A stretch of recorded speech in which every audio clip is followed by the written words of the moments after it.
What is up, Watch fam, and welcome to Rant&h. I am Christian from Theo and Harris, and today we're doing a collection review. So we're doing a review for a collection of a gentleman in New York City. He's got some terrific watches, really beautiful stuff. I want to dive into it and talk about where he is, where he's been with watches, where he says he wants to go, and how I think I may be able to help him get there or just a little bit closer. But before we do that, quick wristwatch check. I am wearing a vintage two-tone Datejust, a steel case, gold dial, and bezel. Most people who think Datejust think 1601. That's the common reference that everybody knows, but Datejust 1601s only came with fluted bezels. That was the 01. 03 had engine turned, but 1600, few people know, is just smooth bezel. No texture to it. I love these. They're extremely rare. You find reference 1601s and 1603s with smooth bezels sometimes, but those are Franken watches or slightly Franken. So it's an amazing opportunity for me to own something original like this. As a Datejust fanatic, I'm like the poster boy of the Datejust. I'm totally blown away to be able to own one. Not to mention one in condition like this. If you want to, catch all of our watches, if not maybe buy one, but just to see them and to make the decision for yourself and not have other people just, run and snatch everything up. That's what happens so often. So if you want to see the watches, before anyone else, go to the App Store and download the Theo and Harris app. The only functionality, you can go on the website through the app and you can see the watches and all that stuff, but the main functionality, the value the app brings is a push notification every time watches are added to the shop. That's it. We don't bother you 3 times a week. We just send you a message to say, hey, there's a restock. So get your ass over there, just in case you're looking to get something. But that's it. Download the Theo and Harris app in the App Store, and now let's get into today's episode. Okay, so I'm reviewing the collection of a gentleman named Anthony. Let me tell you the watches he has. He's got a Patek 5711, an IWC Spitfire, a Panerai 312, a Breitling Chronomat 44, a Tudor Black Bay, a Pierce chronograph, and a Navitimer 806 AOPA. So off the bat, Anthony, you got a terrific collection. There's some variation there is, but they're still all in a very similar vein, and I appreciate that. You don't seem like you're being forced into any watches in particular, which is great. I think that your watches make sense together. They look like they're all part of a collection, but still, I think that there's some room to grow. So let me kind of jump into, just for a second, what you told me to tell the viewers a little bit about these watches, and why you bought them, just a little backstory. So for example, the Patek 5711. It's kind of a grail watch for most of the watch community, and that's kind of how it was for you. Anthony kind of told me through email that this is just one of the watches he just always wanted. Don't really have a reason for it. It's just beautiful, and that's it. And it's obviously, beyond the beauty, there's a lot of just air about it, and there's a lot of, just legend and lore that it's hard to ignore. Legend and lore, and it's hard to ignore. And that's, and that's great. I appreciate that completely. I often think, would I be as in love with the date if it wasn't the date? I don't know. You can't remove history and pretense from objects. And I think that that's a wonderful thing, and I think that you were very honest with it in buying the 5711 and telling me why you bought it. The Spitfire was a 30th birthday gift to yourself, terrific 30th birthday gift. I'm not an enormous IWC fan. There are some watches that I've seen that I love, no doubt, but I'm not a huge fan of theirs. This watch is terrific. I love the red accents. I love the execution of the date window. I love the slate dial. I think it's executed super well. And, I love the hands. I really do. I think that they're classic IWC. This watch makes sense in the IWC repertoire, and I appreciate that. So far, 2 watches, terrific. To the Tudor Black Bay, you bought that, I believe, when you bought your wife an engagement ring, which I think I did an episode on this a couple of months ago. Anna, please put the link in the description. I think it's great. You go out and you spend a large amount of money. Even an inexpensive engagement ring, still a lot of money. I think it's cool that you have something as well that you can kind of commemorate with. I think that's very, very important. You bought your Panerai, another one, the 312, the day for your wedding. It's another commemoration piece. I think that, it's obvious that you're very into commemoration pieces. Wedding, birthday, engagement. I love that. I think that for me, personally, it adds a lot to a collection. It adds a lot of memory and significant memory. You can never know what's going to happen tomorrow. This meaningless, old watch that I'm wearing at the moment could become incredibly meaningful, if something amazing happens tomorrow and I remember that watch and I associate it with that, that thing. But intentionally going and saying, I'm going to buy a watch for this occasion because I want to remember this occasion with an item, I appreciate that enormously. And then I want to hustle through the last three. You have your Pierce chronograph, a great little vintage chrono, definitely have some vintage representation. Your Breitling Top Time, which I don't think I mentioned before, another genuinely great watch. Breitling AOPA, another one, very historic, wonderful. I think that your Top Time and your AOPA are kind of superior than the Pierce, but that's not a bad thing. It's not bad that you have the Pierce as well. I think that it's cool touching a couple of bases within the same vintage chronograph, theme. And your Chronomat 44 is also, it's an interesting watch. I mean, it's a big watch, it's bulky, it's very bold, and we're going to kind of get into what I would do a little bit in a second. Okay, so the big question that I kind of got, right? The question that hit me when I looked at your collection was, is he a Breitling guy? As in, I don't mean just, is he a Breitling guy as in he collects, appreciates, and has a passion for Breitling?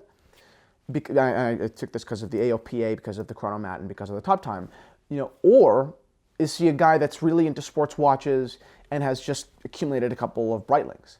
If you are a passionate Breitling guy, I think that that's fine that you have three.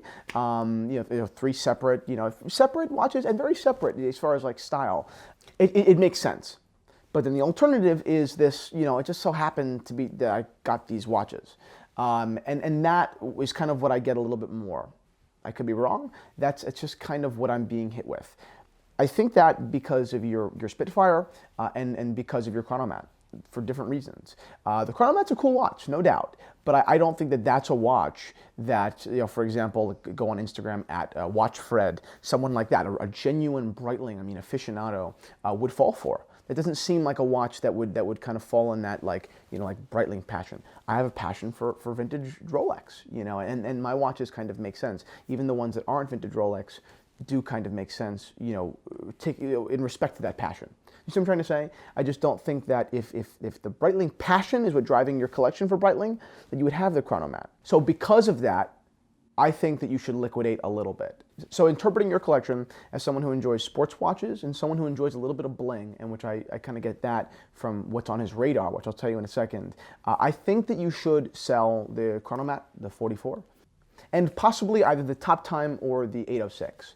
And I say this because I think that it would be healthy and interesting for you to explore other brands. I personally love the Top Time and the 806. I think they're very different watches, but they're not cheap, and for comparable prices, I think that you can explore your passion a little bit further.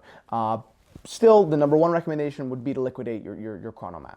And instead of telling you what I think you should, go and buy further, I'm gonna talk about what you said in your own email about what you're looking at. A Patek 5205 in rose gold, and the gold Rolex Daytona, reference right here. And I think that they're both interesting watches. Obviously, they're very pricey watches. The Patek double, 2.5 times the price of the Rolex, but still very expensive watches. And here's what I think you should do. First of all, there's the question about the Rolex. The Rolex is the watch I want to address first. Do you want a gold Daytona, or do you want a gold Rolex sports watch? Big question. Enormous question. It's a $7,000 question.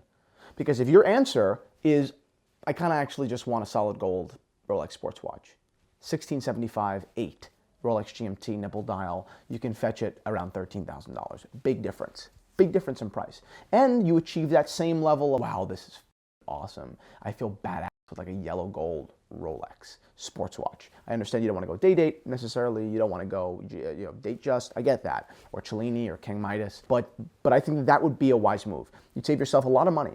And that's $7,000 closer to your 5205 Patek. Now, if you're not a fan of the coloration of the GMT, I get it. I'm not an enormous fan either. I think that the gold and the black are a little bit too harsh. But that doesn't mean you can't play around. You have to keep your black dial, but you can find faded versions, you can find a little bit kind of worn, you can find bezel inserts that are almost ghosty. So I think there's a lot of fun you can have down the road with your GMT that will add a lot of character to it. Now onto your Patek 5205. Honestly, I'm not a fan. Sorry. I just don't love the watch. I love the bottom half, I don't like the top. I don't love their execution of that. I would prefer those, it's an annual calendar.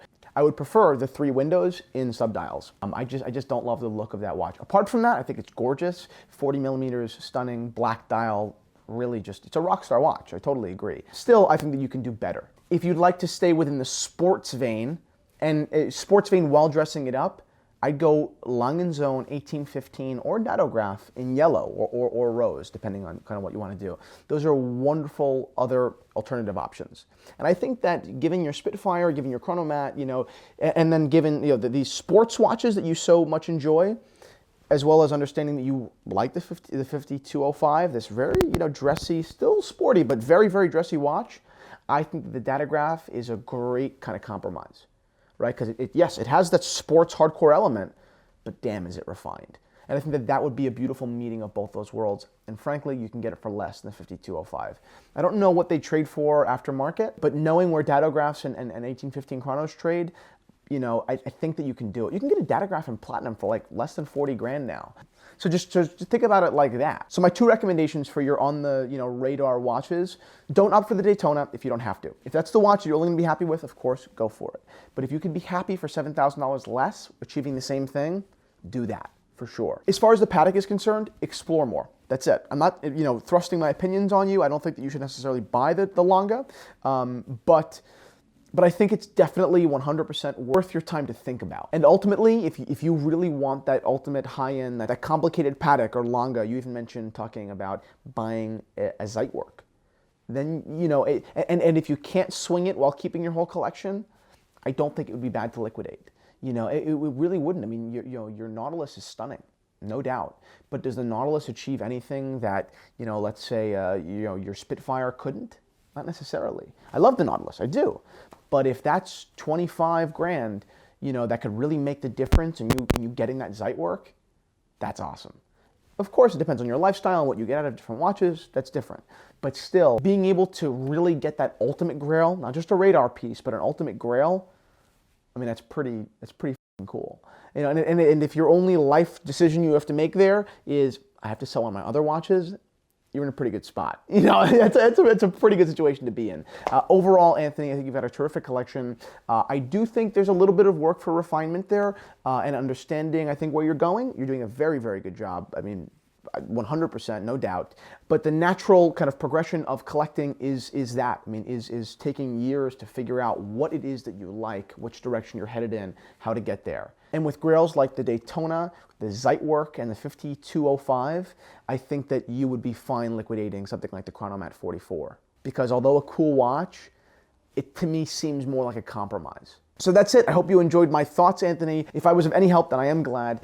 Thank you for shooting me an email. And please, I encourage all of you to send me your collections and some short descriptions of your watches, why you got them. Nothing too long, but please send them my way, and I will do my best to get to them in a video soon. Don't forget to check out the watch shop at theoandharris.com bright and early tomorrow morning. And that's it, guys. Have an awesome Monday.